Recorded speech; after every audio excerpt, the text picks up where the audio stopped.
आज जो आज देश राममय झालेला आहे. कशा पद्धतीनं जो आहे आज देशभरात उत्सव साजरा होत आहे. बोराडी मंदिरात कशा पद्धतीने साजरा? देशाच्या इतिहासामध्ये आजचा दिवस सुवर्ण अक्षरांनी लिहिला जाईल. संपूर्ण भारत देश राममय झालेला आहे. संपूर्ण महाराष्ट्रामध्ये आज एकट्या नागपूरमध्ये 6000 मंदिरामध्ये वेगवेगळ्या पद्धतीने रामोत्सव साजरा होतो आहे. महाराष्ट्रात 1.5 लाखाच्या वर मंदिरामध्ये रामोत्सवाची तयारी झालेली आहे. रात्री जर आपण गुगलवर बघाल तर महाराष्ट्रामध्ये दीप जे जळणार आहेत, जो दीपोत्सव होणार आहे तो कधीही न झालेला, म्हणजे इतिहासात कधी नोंद झाली नाही आणि पुढे होणार नाही, इतका मोठा दीपोत्सव होणार आहे. कोराडी महालक्ष्मीमध्ये सुद्धा 21,000 दिव्यांचा दीपोत्सव होणार आहे. काल चंद्रपूरमध्ये माननीय सुधीर मुनगंटीवारजी यांनी गिनीज बुक ऑफ रेकॉर्डमध्ये चंद्रपूरच्या दीपोत्सवाचं नाव आलं.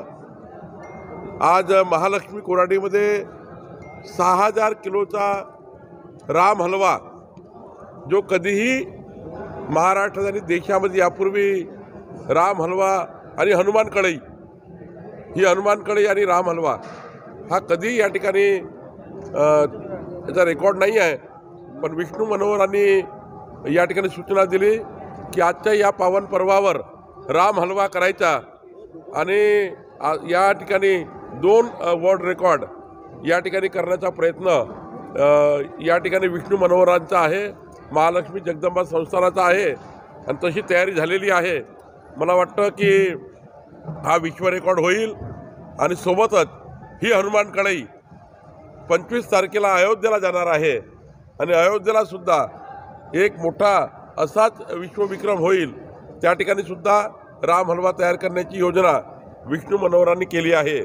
त्यामुळं मला वाटतं आजचा दिवस हा जगातल्या सर्व हिंदू बांधवाकरता, महाराष्ट्रातल्या सर्व हिंदू बांधवाकरता, 130 कोटी भारतीयाकरता आणि खरं तर या देशाचे पंतप्रधान नरेंद्र मोदीजी यांनी ज्या पद्धतीनं अनुष्ठान मांडलं होतं, 11 दिवसाचं अनुष्ठान मोदीजींनी केलं होतं.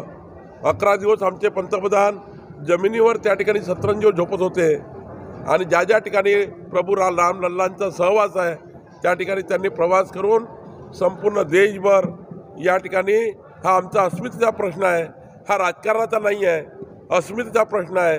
राजकारण करणारा लखलाभ आहे, पण आम्ही अस्मितेचा प्रश्न म्हणून या ठिकाणी या सकल हिंदू समाजामध्ये संपूर्ण देशामध्ये आज मोठी दीपावली साजरी होतो आहे. आणि मी प्रधानमंत्री मोदीजींचा मनापासून आभार मानतो की मोदी सरकारने जर सर्वोच्च न्यायालयामध्ये रामलल्लांचे संपूर्ण जन्मभूमीचे पुरावे सादर नसते केले, रामलल्ला त्या ठिकाणी जन्म झाला हे जर त्या ठिकाणी सुप्रीम कोर्टामध्ये आपली संपूर्ण सरकारची बाजू योग्य पद्धतीने दिली नसती आणि आज ज्या पद्धतीने न्यायालयाने लढाई पूर्ण केली नसती तर 25 पिढ्यांना हा दिवस दिसला नाही, आपल्याला दिसला नसता.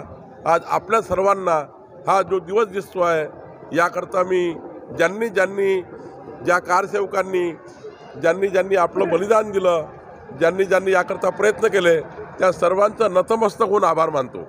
नाशिकच्या काळाराम मंदिरामध्ये ठाकरे गटांकडून प्रतिपूजा ठेवण्यात आलेली आहे. नाही, आता त्यांच्याबद्दल आज राजकीय बोलणं काही योग्य नाही, पण विस्कटलेले लोक आहेत, भरकटलेले लोक आहेत. राम जन्मभूमीचं त्यांना निमंत्रण दिल्यावर त्यांनी त्या ठिकाणी जायला पाहिजे. शेवटी हा कुणाच्या मान अपमानाचा प्रश्न नाही आहे, प्रतिष्ठेचा प्रश्न नाही आहे. आज छोटा व्यक्ती पत्रिकेची वाट बघतो आहे, पण त्या ठिकाणच्या व्यवस्थेमध्ये त्यांना बोलवलं आहे, त्यांचं नशीब आहे. उद्धव ठाकरेंना न्यासाने बोलवणं हे त्याच्या माणसाचं नशीब आहे. आजचा सोहळा जवळून बघण्याचा किती भाग्यशाली आहे आजचा दिवस की त्यांच्या नशिबात तो आला होता. पण मला वाटतं त्यांनी आपलं नशीबच थांबवलं आहे. त्यांनी आपल्या जीवनातले संस्कार कार्य, धर्मकार्य, हिंदुत्वादी विचारच संपवले आहे आणि काहीतरी आता महाराष्ट्रामध्ये लोक टीका करतील म्हणून काळाराम मंदिराची व्यवस्था यांनी उभी केली आहे. तुम्ही कधी जात आहे त्याला काय नियोजन आहे? नाही, आम्ही सर्वांनी ठरवलं आहे. माननीय मुख्यमंत्री, आमचे उपमुख्यमंत्री, सरकार, आम्ही सर्व पक्षाचे नेते एकाच दिवशी रामलल्लाच्या दर्शनाला जाणार आहोत त्याची डेट लवकरच येईल. पण महाराष्ट्राचं सर्व आम्ही 11ही पक्षाचे महायुतीचे लोक, आमचं सरकार एकाच वेळी आम्ही अयोध्येला जाणार आहोत. देवेंद्रजींनी म्हटलं होतं की जे लोकांना निमंत्रण भेटून जात नाही आहे ते नालायक लोक आहेत, त्यांच्याबद्दल न बोललेलं बरं असंही ते बोलतात. बरोबर आहे. आजच्या निमंत्रणाकरता लोक तडफडत आहे. लोक वाट पाहत आहे की मला करा निमंत्रण. आणि आजचा दिवस तर आज प्राणप्रतिष्ठा आहे. आजचा दिवस हा आपल्या नशिबातला अत्यंत महत्त्वाचा दिवस आहे. आणि अशा दिवशी जर ज्याला निमंत्रण भेटलं तो न जाणे, कारण एखाद्या वेळी मुख्यमंत्री मोदीची गोष्ट ठीक आहे की मुख्यमंत्र्यांनी सांगितलं मंत्रिमंडळ घेऊन जाऊ, पण उद्धव ठाकरेंनी मात्र आज रामलल्लाच्या दर्शनाला जायला पाहिजे होतं. त्यांनी आपल्या कोणत्याही राजकीय सारे विषय बाजूला सारून आज प्राणप्रतिष्ठा बघायला पाहिजे होती असं मला वाटतं. हिंदी में जानना चाहेंगे, आज पूरा देश राममय है, आप भी कोराड़ी मंदिर में 6000 किलो का हलवे का रिकॉर्ड बनाने वाले हैं, क्या कहेंगे? इस महालक्ष्मी संस्थान जो हमारा है 700 साल पुराना महालक्ष्मी जी का मंदिर है. उसके पीछे प्रभु रामचंद्र जी का मंदिर है. उसके बाजू में रामलल्ला के सारे जन्म से लेके राज्याभिषेक तक एक रामायणा कल्चरल सेंटर बनाया गया है, जहाँ पर माननीय महामहिम राष्ट्रपति जी ने उद्घाटन किया. यहाँ पर रामोत्सव और पूरी तैयारी हो चुकी है. 6000 किलो का हलवा यहाँ बनाने का विश्व विक्रम भी बनाने का हमने तय किया था. वो अभी राम हलवा चल रहा है. एक हनुमान कढ़ी बनाई गई है, उसमें 6000 किलो का राम हलवा यहाँ बनाने का हमारा प्रयास है. और मुझे लगता है ये राम हलवा जब बनेगा और पूरे नागपुर जिले में विदर्भ में जब जाएगा तो मुझे लगता है ये बहुत ही पुण्य का काम, ये बहुत ही आज के रामोत्सव के दिन आज जो जिस प्रकार से प्राण प्रतिष्ठा हो रही है इसके लिए बहुत ही महत्वपूर्ण दिन है. और आज देश के लिए, विश्व के लिए और हमारे सब के लिए स्वर्ण अक्षरों में लिखा जाएगा ऐसा दिन हमारे जीवन का आया हुआ है. हम सारे लोग ऐसा अच्छा आनंद से मना रहे हैं और सारी जनता खुद होकर, किसी को नहीं बताना पड़ रहा है. अकेले नागपुर में 6000 कार्यक्रम हो रहे हैं, महाराष्ट्र में 1.5 लाख कार्यक्रम हो रहे हैं. ये खुद लोग कर रहे हैं, किसी को बोलने की जरूरत नहीं है. हमारे राम भक्त रास्ते पे आ चुके हैं और रास्ते पे आकर हमारे युवा, हमारी महिलाएं पूरी ताकद से ये उत्साह मना रही है. देवेंद्रजींनी कारसेवक असल्याचं ट्विट काल केलं होतं, त्यामुळे त्यांनी टीका केली, त्यांना एक प्रकारे उत्तर मिळालेलं आहे. नाही, देवेंद्रजींचं आयुष्य हे निर्मळ आहे. त्यांनी आपल्या जीवनामध्ये संस्कार पाडलेले आहे.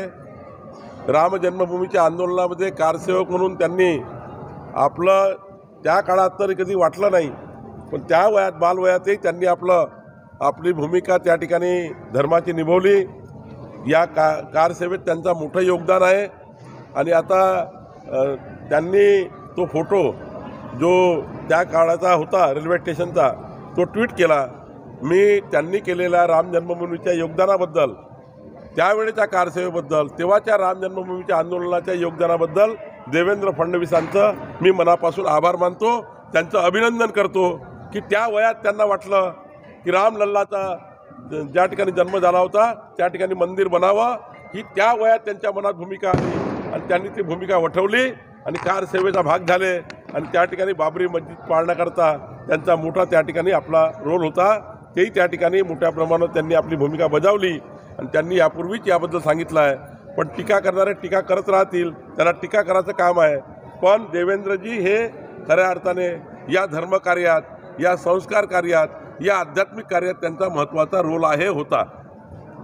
काल संजय राऊत यांनी याच देवेंद्रजींचं वय काढलं होतं की ते लहान वयात त्यांना वाटलं असेल आणि ते फक्त रेल्वे स्टेशनपर्यंत गेले होते का, असं देखील त्यांनी सवाल केला.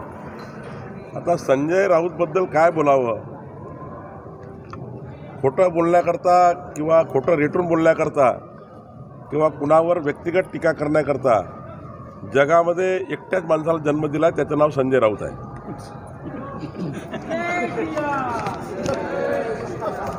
Thank you. आराम से,